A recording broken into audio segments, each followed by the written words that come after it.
ముందుగా మా సినిమాని ఇంత పెద్ద హిట్ చేసిన చాలా థ్యాంక్స్ అండి. అండ్ మోస్ట్ ఇంపార్టెంట్లీ మీడియా వాళ్ళందరికీ కూడా ప్రయత్నించలేదండి. ఒక మంచి సినిమా చేద్దాం, ఒక ఎంటర్టైన్మెంట్ మూవీ చేద్దామని ప్రయత్నించాం. And that is what you done and people accepted the right way. మేము ఏదైతే చేసామో దాన్ని యాక్సెప్ట్ చేశారు. So thank you very much. నా ముందు సినిమాలాగా ఈ సినిమా కూడా హిట్ చేసినందుకు. ఇది నాకు ఇది నిజంగా ఇందాక చెప్పినట్టు ఇది యాక్షన్ మూవీ ఇదేం కాదండి. It's pure entertainment movie and family అంతా కలిసి హ్యాపీగా థియేటర్కి వచ్చి చూసి ఎంజాయ్ చేయగలిగే సినిమా ఇది. నాకు రిలీజ్ దగ్గర నుంచి కూడా చాలా ఫోన్లు వస్తున్నాయండి, వైజాగ్ వైపు నుంచి కానీ, అమలాపురం నుంచి కానీ, భీమవరం నుంచి కానీ, ఇక్కడి నుంచి కానీ. సో సినిమా చూసిన వాళ్ళందరూ కూడా సినిమాని చాలా ప్రేమిస్తున్నారు, సినిమా బాగా నచ్చింది అంటున్నారు.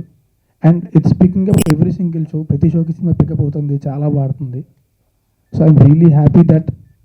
అంటే నాకు 3 హిట్ల తర్వాత హిట్ అని తెలియదండి, ఈ సినిమా హిట్ అని మాత్రమే తెలుసు నాకు. Thank you very much for making this movie a very big hit. మేమందరం కూడా మా ప్రొడ్యూసర్స్ కానీ, మా డైరెక్టర్ కానీ, నేను కానీ, మొత్తం శక్ల శంకర్ కానీ, వరల్ బాబు, మా నవీన్, చాలామంది మా ఆర్టిస్టులు అందరూ మేమందరం కూడా మనసు పెట్టి చేసామండి సినిమా. సో మా అందరి కష్టాన్ని గుర్తించినందుకు, మా సినిమాని ఎంత పెద్ద హిట్ చేసినందుకు చాలా థ్యాంక్స్ అండి. Thank you very much. And please watch it only in theatres and please don't encourage piracy అండి. Thank you.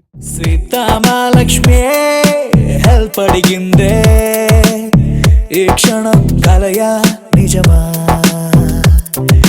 కుడి కన్నైతే అదురుతూ ఉందే, చిలిపిగా నవ్వితే చలియా.